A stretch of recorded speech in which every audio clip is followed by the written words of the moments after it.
Assalamualaikum warahmatullahi wabarakatuh. Nama saya Ira Fitria. Di sini saya akan mempresentasikan mata kuliah Bisnis Internasional.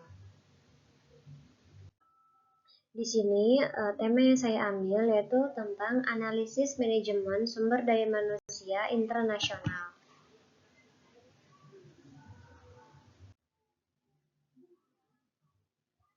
Manajemen SDM internasional adalah proses pengelolaan tenaga kerja yang berasal dari berbagai negara yang mencakup perencanaan, rekrutmen, pelatihan, penilaian kinerja, hingga sistem kompensasi. Pengelolaan ini dilakukan dengan mempertimbangkan perbedaan budaya, hukum ketenagakerjaan, bahasa, serta lingkungan bisnis global. Perbedaannya dengan manajemen SDM domestik terletak pada cakupannya.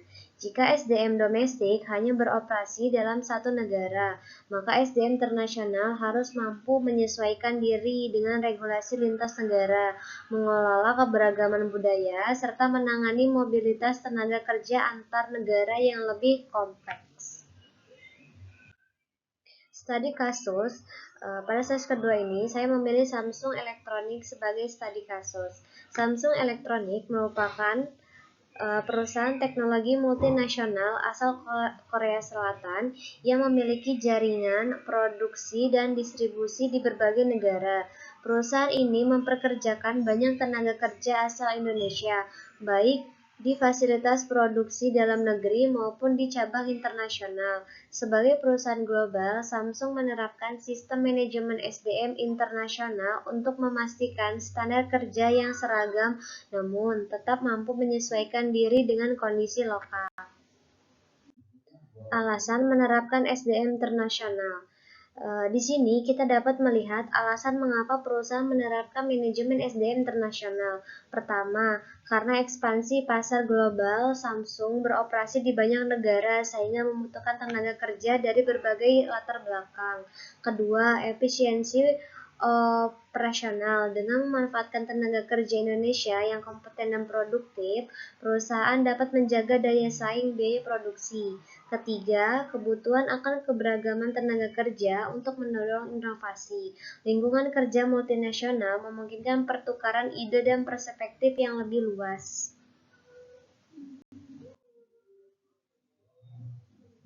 Analisis fungsi MSDM internasional. Dalam fungsi rekrutmen dan seleksi, Samsung menerapkan standar global berbasis kompetensi. Proses seleksi tidak hanya menilai kemampuan teknis, tetapi juga kemampuan adaptasi budaya dan kerja tim lintas negara. Perusahaan juga menjalin kerjasama dengan universitas untuk menjaring talenta potensial dari Indonesia. Pendekatan ini memastikan bahwa tenaga kerja yang diterima mampu bekerja dalam lingkungan multikultural. Pelatihan dan pengembangan. Dalam aspek pelatihan dan pengembangan, perusahaan memberikan pelatihan teknis sesuai standar internasional. Selain itu, terdapat pelatihan lintas budaya untuk membantu karyawan memahami budaya kerja Korea maupun budaya kerja global lainnya. Beberapa karyawan juga mendapatkan kesempatan rotasi atau penugasan internasional untuk meningkatkan pengalaman dan kompetensi global mereka. Yang ketiga, manajemen kerja. Pada sistem manajemen kinerja, Samsung menggunakan indikator kinerja utama atau KPI yang terintegrasi secara global.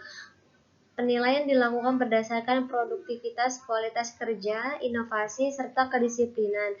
Sistem ini dirancang agar objektif dan transparan, sehingga dapat diterapkan di berbagai negara dengan standar yang relatif seragam.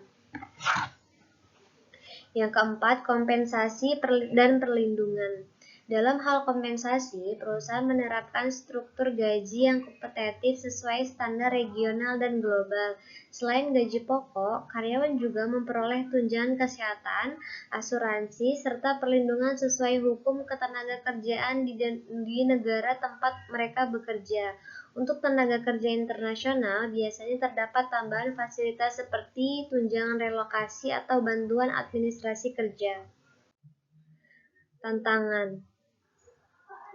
Terdapat beberapa tantangan dalam pengelolaan SDM internasional. Perbedaan budaya kerja menjadi salah satu tantangan utama, misalnya perbedaan gaya komunikasi atau sistem hierarki.